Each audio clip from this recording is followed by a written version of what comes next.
Brilliance Audio presents The Royal Runaway by Lindsay Emory, performed by Amanda Ronconi. It wasn't a surprise that I'd been sent away.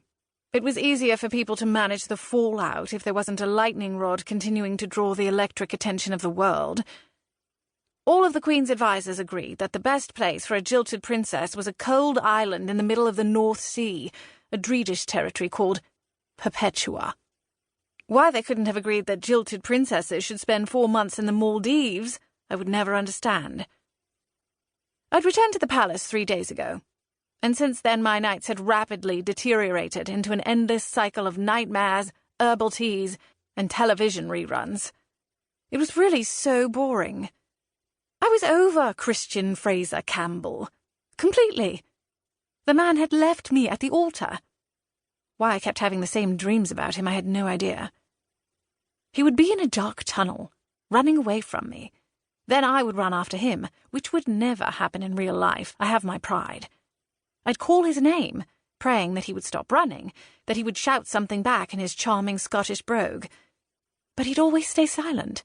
He'd always keep running, and I'd keep chasing, until the headlights of an oncoming train would overtake us both. It was cliched and predictable. I disliked being both. The palace doctor had left the sleeping pill prescription wordlessly on my desk the day of the wedding. After being among the group of 10, Big Gran had ushered into my suite to deliver the bad news. I hadn't taken a single pill yet, and now I was wondering if I should. I had an interview scheduled tomorrow.